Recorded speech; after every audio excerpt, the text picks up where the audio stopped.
Bonjour les amis, nouvelle vidéo aujourd'hui pour parler de Macron et ce projet fou avec Notre-Dame de Paris. Et nous l'avons appris il y a quelques jours, Macron refuse l'aide du Puy du Fou qui avait proposé son aide financière pour aider et sauver Chambord, un des plus beaux et un des plus grands châteaux de France. Mais juste avant, bien sûr, d'écouter Nicolas Stocker à ce sujet, n'oubliez pas, comme d'habitude, de vous abonner, le pouce, le commentaire, le partage, le boost de la vidéo. Et je tenais également à vous remercier, car j'ai les chiffres chaque semaine. YouTube me communique les chiffres du nombre de likes, partages, de boosts.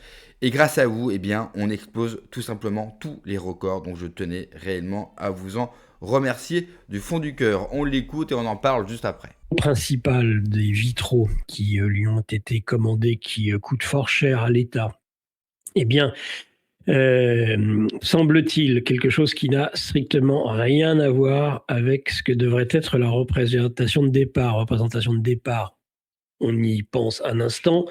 De quoi s'agit-il? Il s'agit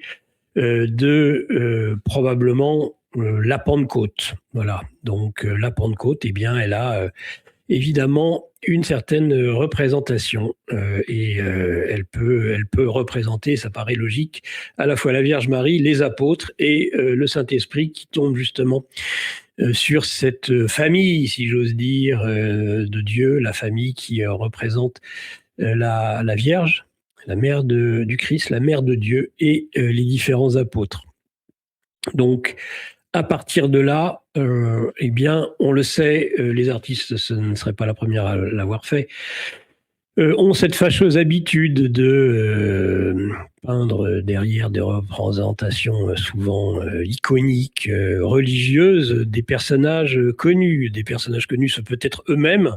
On sait le côté farceur que pouvait avoir Léonard de Vinci, par exemple, qui s'est représenté sous des traits, voire féminins, dans certaines de ses œuvres, ses disciples, les disciples, ou des personnalités, les donateurs. Hein, imaginez, oui, ça avait fait beaucoup rire, on avait montré, bon, ça ne s'est pas réalisé, mais les Macron, par exemple, sur les nouveaux vitraux. Ça aurait été assez logique. Pourquoi pas aussi l'archevêque de Paris, Monseigneur Ulrich. C'est logique puisque c'est souvent des choses qui arrivent.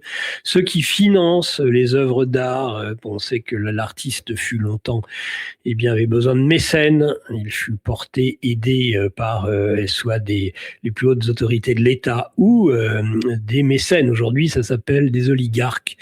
Il y a des oligarques qui donnent beaucoup, que ce soit Pinault, que ce soit Arnaud, nos oligarques parmi les hommes les plus riches du monde qui investissent dans le luxe, dans l'art.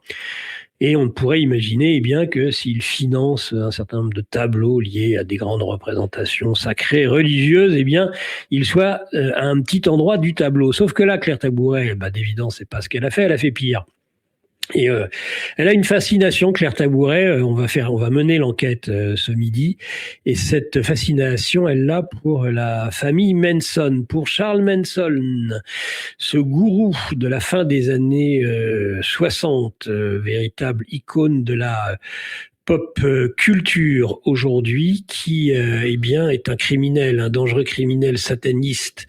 Il a par influence réussi à faire tuer plusieurs personnes par ses sbires, par sa cour. C'est une secte dont il était le gourou, qui avait des égéries. Il a prophétisé un certain nombre de choses et il était clairement sataniste. Il a été condamné à mort, commué en perpétuité. Il a croupi de longues années en prison. C'était un diabolique, c'était un satanique. Or, eh bien, on a tout un tas d'éléments qui démontrent que celle à qui on a confié les vitraux était quelqu'un qui est profondément fasciné par la famille Manson, par Charles Manson lui-même. On rappelle, Claire Tabouret vit elle aussi en Californie, à Los Angeles. Elle a acheté juste à côté du Baker Ranch, le lieu où justement dans la vallée de la mort, dans le désert du vallée de la mort, était retranchée cette secte de la famille Charles Manson. Et juste à côté, eh bien, elle y a fait une acquisition. On verra qu'elle a déjà peint dans le passé un certain nombre de victimes de la famille Manson, dont évidemment la plus connue, Sharon Tate. Sharon Tate, c'est l'épouse de Roman Polanski, jeune épouse de Roman Polanski, enceinte de 8 mois quand elle a été affreusement massacrée, assassinée. Nous allons voir par qui et nous allons voir si cette personne ne serait pas justement dans le tableau principal de de ce vitrail, de cette œuvre d'art, pseudo-œuvre d'art de Claire Tabouret, qui semblerait représenter, nous avons au moins sur le vitrail principal, trois des personnages liés directement à la secte de Charles Manson. Et ça, on va vous le montrer image à l'appui. Voilà, c'est ce qui a mis un petit peu de temps à se préparer cette fin de matinée. Voilà. Représentation que l'on va pouvoir, on y voit presque des sortes de langues de feu, vous voyez ces espèces de flamèches tout autour. Des personnages plutôt, c'est le moins qu'on puisse dire, sombres de peau. On va voir en quoi d'ailleurs c'est un rapport direct avec les prophéties de Charles Manson qui croyait en une guerre des races, qui pensait que la race noire allait dominer à un moment donné les races, que des gourous tels que lui viendraient ensuite mettre la main sur ces races pour dominer le monde, c'est-à-dire des délires raciaux, des délires sataniques. Mais en tout cas, il y avait cette obsession et on peut déjà constater que cette représentation, on y voit pour des apôtres, des personnages à la peau extrêmement sombre. Bon, c'est pas l'argument le majeur, vous allez voir, il y en a de beaucoup plus importants pour montrer la parenté. Donc c'est censé représenter, et ça représente d'une certaine manière. On rappelle, c'est exactement, c'est plutôt l'inverse de ce que l'on avait dit concernant, rappelez-vous, la scène avec les femmes à barbe, avec cette représentation d'un Christ en une énorme DJ féminin.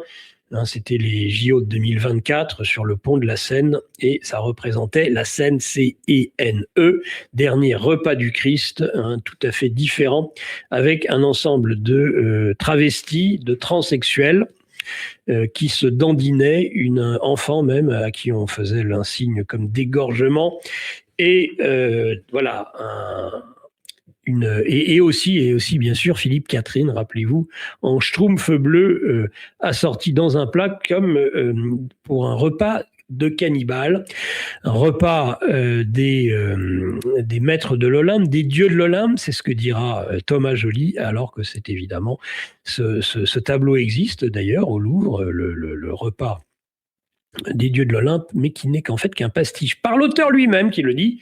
Oui, il représente, il veut, en fait, il a substitué au Christ et à ses apôtres, les dieux en train de banqueter. Mais il le dit clairement, il dit ce n'est qu'une représentation. En fait, je suis parti de la scène et j'ai fait le repas des dieux de l'Olympe. Donc, l'argument, en plus, ne valait rien concernant les JO. Eh bien là, c'est pareil, sauf que vous avez donc la Vierge que l'on voit au centre, on la voit immaculée en blanc, si j'ose dire, une brune, et on y voit ceux qui sont censés être les apôtres autour. Ils veillent, le Christ est parti 50 jours après la résurrection, après la crucifixion, après le Golgotha, après Pâques, 50 jours après Pâques, c'est la Pentecôte, c'est-à-dire la descente de l'Esprit Saint, du Saint-Esprit sur la Vierge Marie et les apôtres. Voilà ce qui est censé représenter ce tableau que vous voyez là. Bien, on va aller regarder de plus près certaines représentations et on verra à ce moment-là pourquoi on peut dire qu'en effet Claire Tabouret est une initiée. Elle fait partie de plusieurs loges internationales, c'est connu, dont Memphis Mizraïm, le culte d'Isis, la Loggia Estrella, qui est une loge californienne, au moins de ces deux loges, cet occultiste qui fait un tarot très particulier en œuvre d'art, qui est un tarot sataniste, qui ramène directement à Crowley, Édouard Crowley. Voilà la parenté et le lien que fait cet artiste. On peut imaginer qu'il s'agit en fait non pas de la Vierge et des apôtres, mais de personnes de la famille de Crowley, pas de Crowley, de Charles Manson, Et oui, il y avait, et ce serait la Atkins, voilà, la Vierge Atkins, Suzanne Atkins, qui serait figurée, ce personnage principal que vous voyez là, voilà, qui serait donc le vitrail, donc dans ce vitrail qui montre le vitrail de Tabouret, la Vierge Marie ne serait en fait autre que la Vierge Atkins, Suzanne Atkins. Suzanne Atkins, c'est une des égénéries de Charles Manson, c'est celle qui est d'ailleurs la meurtrière de Sharon Tate. Et oui, c'est elle qui va assassiner Sharon Tate et qui dira par la suite qu'elle n'a aucune pitié pour sa victime. Elle la poignardera sauvagement et aura ses propos qui resteront assez inouïs. Je n'ai aucune pitié pour elle. Il était vraiment important de revenir sur les vitraux de Notre-Dame, de revenir sur leur signification, et je remercie Nicolas Stucker, bien sûr, pour ce travail. Juste avant de continuer, si vous entendez des bruits comme actuellement, ma fille est juste à côté de moi, je tourne avec elle, donc excusez-moi pour ces bruits parasites, que voulez-vous, elle est heureuse d'être avec son père. Tous les organismes de l'État, tous les organismes religieux se sont montrés contre ces nouveaux vitraux. Pourtant, Macron va passer absolument outre et la justice ne va absolument rien dire sur ces vitraux qui sont une honte absolue. Évidemment que ça nous fait énormément de mal. Après, ce sont des vitraux, on peut les retirer et on pourra les changer le cas échéant. Les artisans ont fait un travail sur Notre-Dame extraordinaire. Mais c'est vrai qu'il y a des points, des choses maçonniques, sataniques qui traînent dans cette église et qui ne devraient pas être là. Mais dans le même temps, si cela peut réveiller les chrétiens de France, ça ne serait pas une mauvaise chose. Même si j'ai très peu d'espoir avec la grande famille chrétienne française, je pense que dans leur ensemble, ils ne vont pas dire grand-chose. Il n'y aura pas de révolte, il n'y aura pas de manif contre ces vitraux. Et de toute façon, n'oubliez jamais cette phrase, Dieu reconnaîtra les siens. Tout ça n'est évidemment pas fait au hasard. Tout ça est là dans une vénération du satanisme. Tout ça est fait pour nous cracher encore plus au visage. Et nous sommes toujours dans ce fameux plan, vous savez, de détruire l'identité française. Je sais que ça en emmerde certains, mais je suis désolé pour vous. L'identité française, elle est chrétienne, que cela vous fasse plaisir ou non.